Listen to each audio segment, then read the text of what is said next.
If you are struggling with emotional eating right now and you feel like you don't have control over how much you're eating, and you feel like you're eating foods that you typically know aren't good for you, or you don't want to be eating, but you feel like you need them in order to feel better, then here's my advice to you.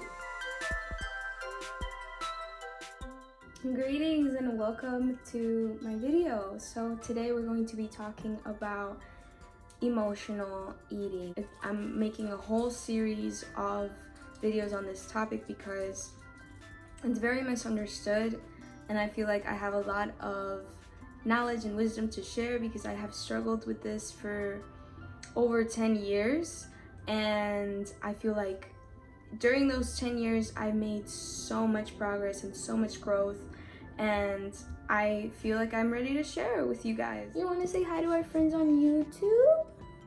He's my baby, he's my sweet angel. So the first thing when it comes to healing your emotional eating is recognizing what stressful or life-changing events were happening to me during the time that I started turning to food for comfort. So that's essentially the first step towards healing emotional eating, is going back into your past and really asking yourself, like, what was going on? When you emotionally eat, obviously you're trying to repress an emotion that you don't want to feel. That's not always the case though.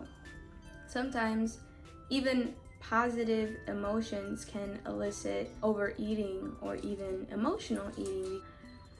Guilt in and of itself around eating results in more disordered eating pattern.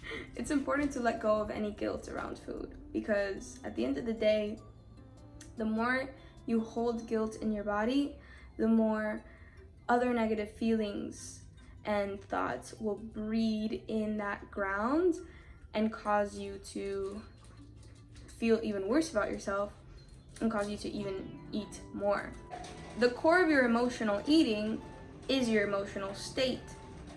And here's what I recommend you do in order to really be aligned with your emotions and no longer self-sabotage with food, because it can be a very, very vicious and frustrating and just soul-crushing cycle, right? Where you feel like you're a failure and you feel like you're not living up to your full potential because you're carrying around this crutch and you're obsessing about food and the way that you look and all of this, right?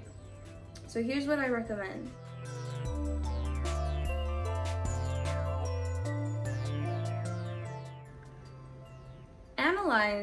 Analyze one, your relationships, whether that's your family, your friends, romantic partners, your work, all of it.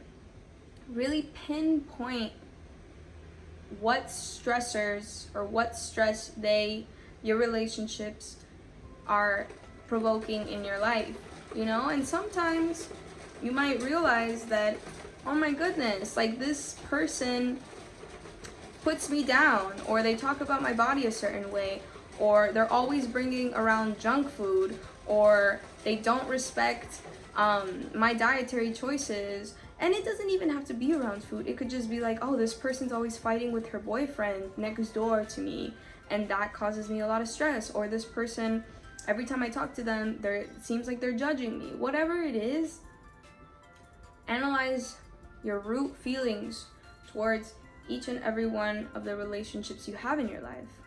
Number 2 is do the same thing with your environments. You know, do you feel safe? Do you feel like you're at peace? Do you feel like you can go outside and take a walk? You know, because in some environments you really don't feel safe and you really don't feel protected, and that can cause a lot of external stress on your body, which then leads you to want to relieve that stress with food. the last tip I would recommend, and this one is by far, I think, the most intense one, or this one is the most apparent one and the one that will do the most healing for you, because sometimes we can't control, you know, who's around us, what environment we can be in, and all of that. Like, we can't choose our family, right? But here's what you can choose.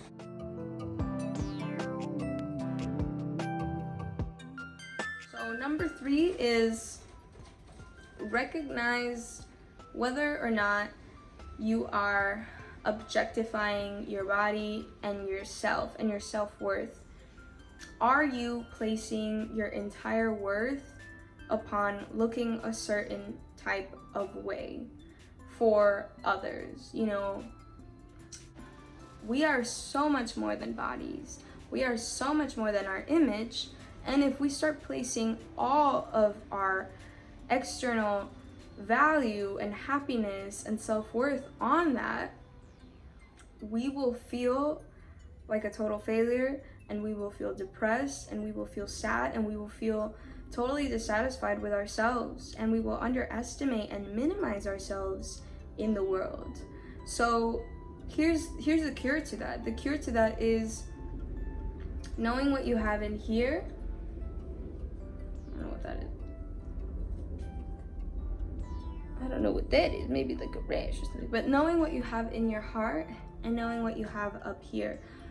Those two things will take you and will guide you during this life. And also your body, right? But those two things are what are the value that you bring to the world, ultimately. You know, where your heart is and where your mind is. And your body is a beautiful temple of both those things. So those are my 3 pieces of advice. If you struggle with binge eating and emotional eating, I would look into those 3 pieces of advice, and please let me know what you think in the comments below. Also, I do one-on-one coaching, and if you're interested in that, DM me. I have a free clean eating guide that I like to share with new people.